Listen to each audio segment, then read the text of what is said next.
In the Qur'an, it is related that man is created in a three-stage process in the mother's womb.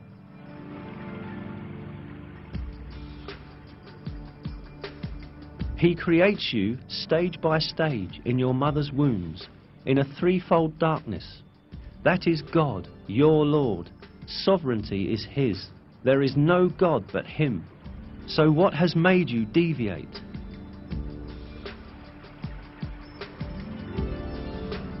As will be understood, it is pointed out in this verse that a human being is created in the mother's womb in three distinct stages. Indeed, modern biology has revealed that the baby's embryological development takes place in three distinct regions in the mother's womb. Today, in all of the embryological textbooks studied in the faculties of medicine, this subject is taken as an element of basic knowledge. For instance, in basic human embryology, a fundamental reference text in the field of embryology, this fact is stated as follows. The life in the uterus has three stages: pre-embryonic, first 2.5 weeks, embryonic, until the end of the 8th week, and fetal, from the 8th week to labour. These phases refer to the different developmental stages of a baby.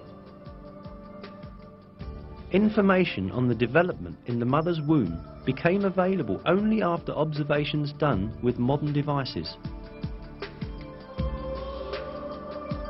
Yet, just like many other scientific facts, these pieces of information are imparted in the verses of the Qur'an in a miraculous way.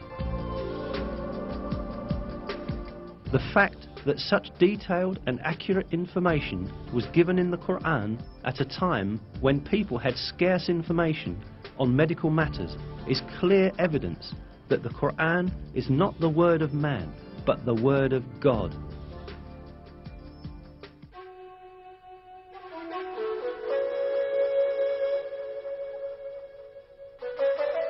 Another miraculous aspect of the Qur'an is that it revealed beforehand a number of important events that would occur in the future.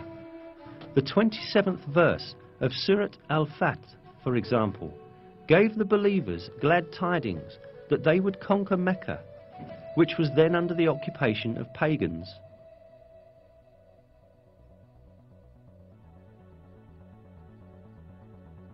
God has confirmed His messenger's vision with truth. You will enter the Masjid al-Haram in safety, God willing, shaving your heads and cutting your hair without any fear. He knew what you did not know and ordained, in place of this, an imminent victory.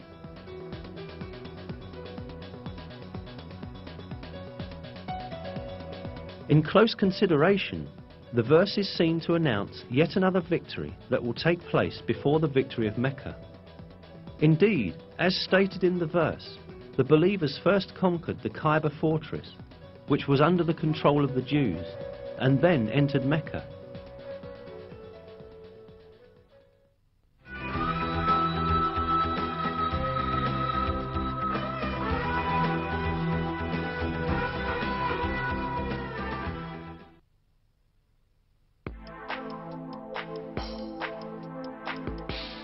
Another piece of news that the Qur'an gives about the future is found in the first verses of Surat Al-Rum. In these verses, it is stated that the Byzantine Empire had met with a great defeat, but that it would soon gain victory. The Romans had been defeated in the land nearby, but after their defeat, they will themselves be victorious in a few years' time. The affair is God's from beginning to end.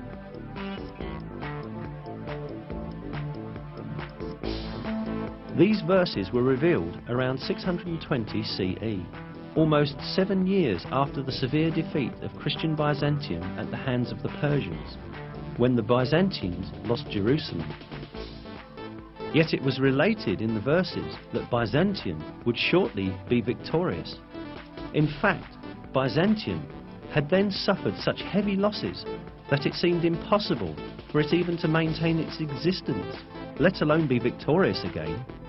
Not only the Persians, but also Avars, Slavs and Lombards posed serious threats to the Byzantine Empire. The Avars had come as far as the walls of Constantinople. The Byzantine Emperor Heraclius had ordered the gold and silver in churches to be melted and turned into money in order to meet the expenses of the army. Many governors had revolted against Emperor Heraclius, and the empire was on the point of collapse. Mesopotamia, Cilicia, Syria, Palestine, Egypt and Armenia, which earlier belonged to Byzantium, were invaded by the idolater Persians. In short, everyone was expecting the Byzantine Empire to be destroyed. But right at that moment, the first verses of Surat al-Rum were revealed, announcing that Byzantium would gain triumph in a few years' time.